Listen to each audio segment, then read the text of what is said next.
All right, guys, Steelers lose to the New England Patriots in their home opener. 17-14, as you guys see on the score there. Just another rough week of Steelers football, especially on the offensive side of the ball. Just not what we needed to see, not enough to get the job done clearly. The offense just still looks very much like last year. It looks very 2021-esque. Just obviously a new quarterback at the realm, and Mitch Trubisky, who he himself did not have a very great game. No, he did not. Overall, I think Trubisky had a very underwhelming performance. Just not a good day for Trubisky.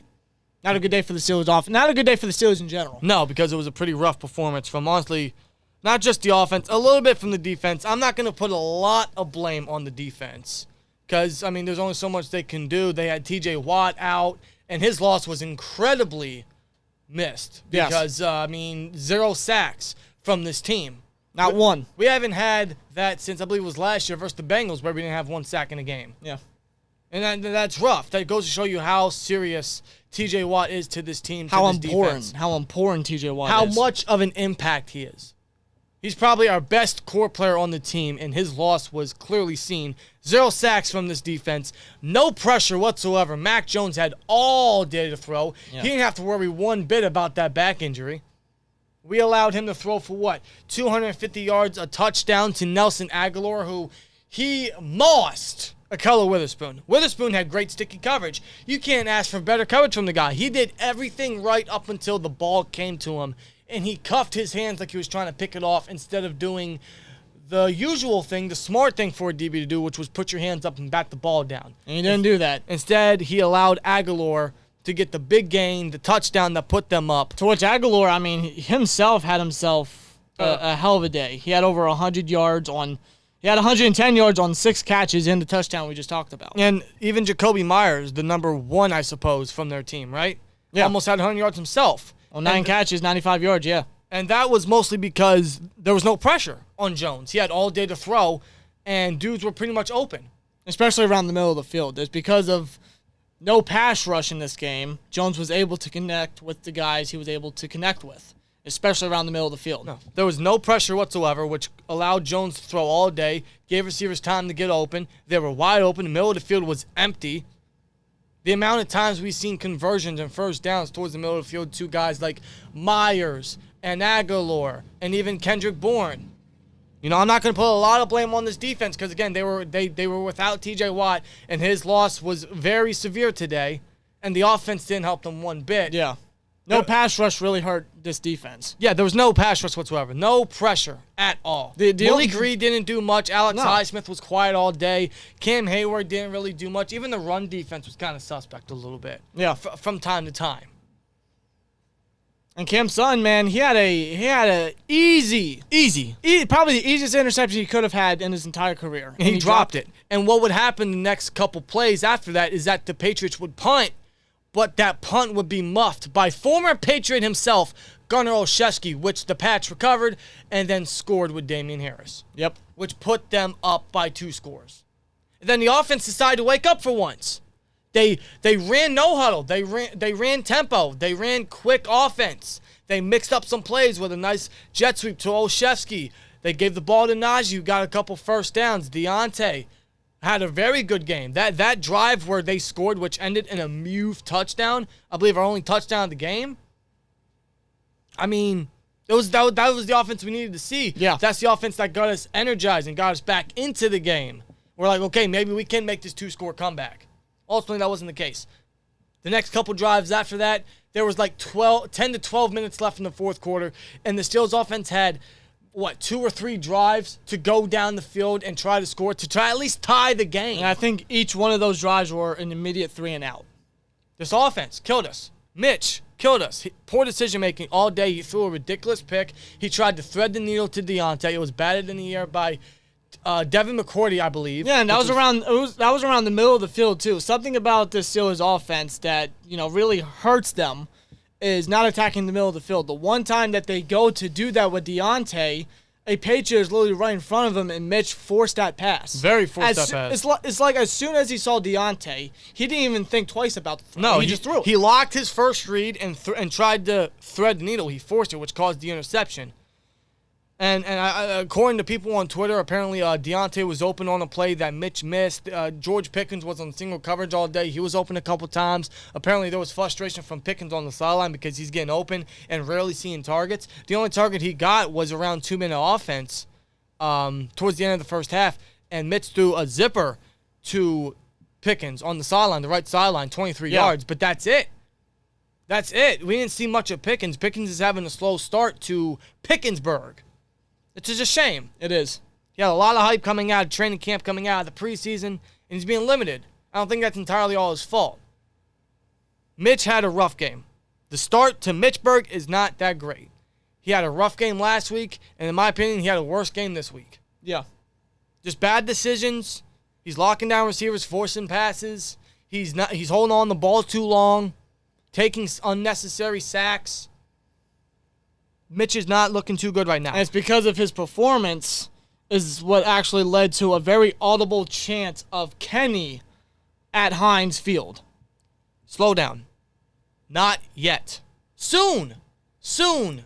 It will be his time soon enough. It's going to happen this year. It will.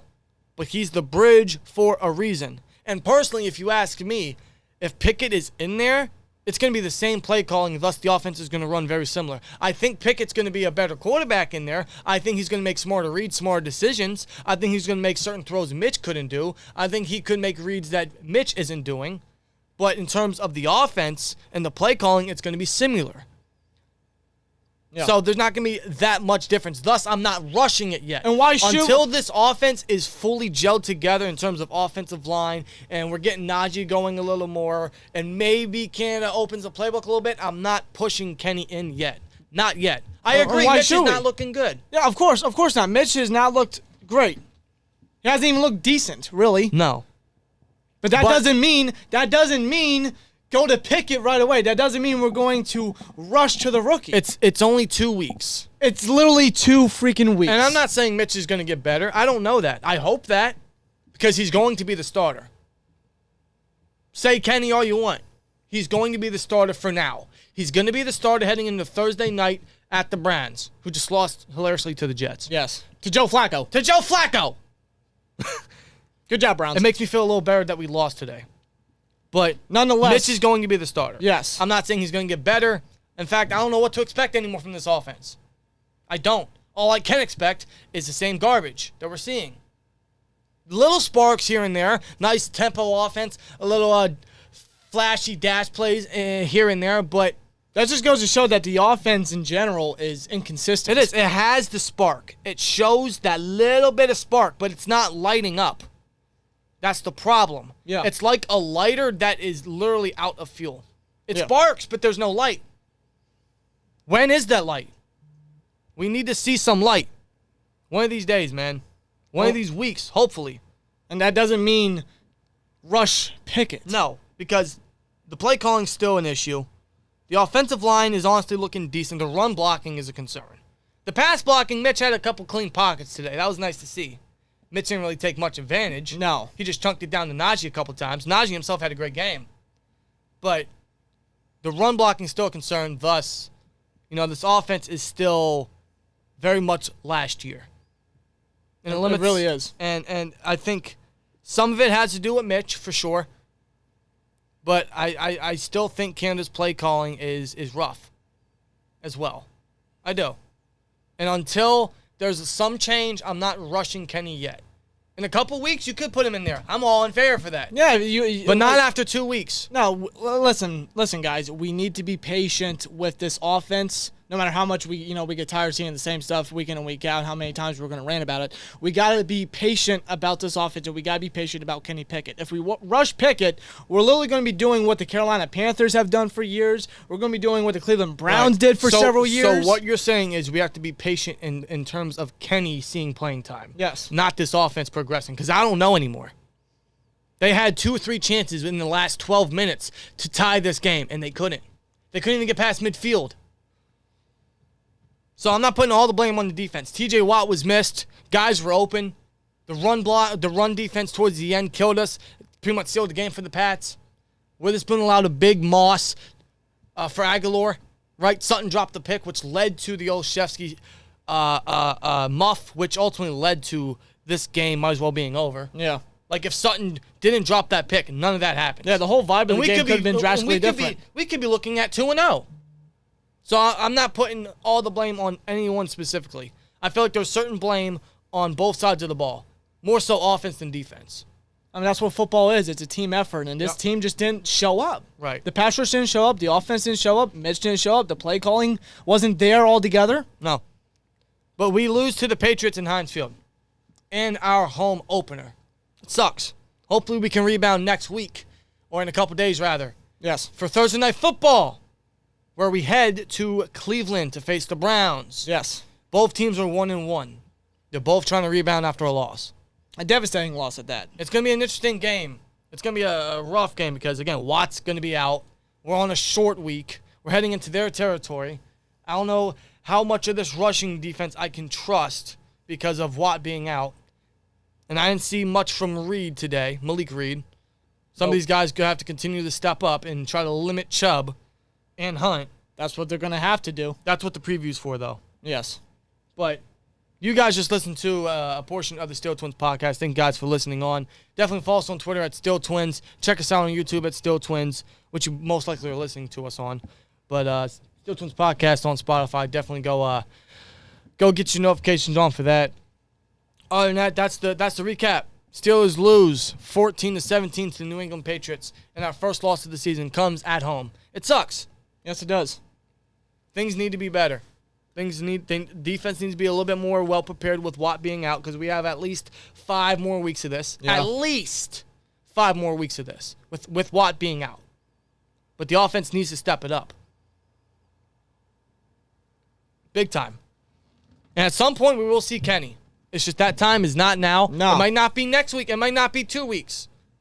It may not be 3, 4. I don't know. It might not be till the bye. I don't know when Kenny's coming in. But what I do know is he will be in at some point. But you have to be a little bit patient. Yes, that's what we all have to be. We have to be patient with Kenny Pickett. Right. Because it's still Mitch's team right now. For now. And I hope he does better. That's all we can hope for. With him being the starting quarterback for the Steelers, we just gotta hope he plays better. Right. We gotta hope the play calling does a little bit better. Just a rough game from certain parts of both sides of the ball. But mostly the offense. I just can't get over the fact they had chances to tie the game and they couldn't do it at the end of the game. But hey, we got a game on a short week this Thursday night against the Cleveland Browns. Hopefully we bounce back there against a division rival. And we can advance to 2-1.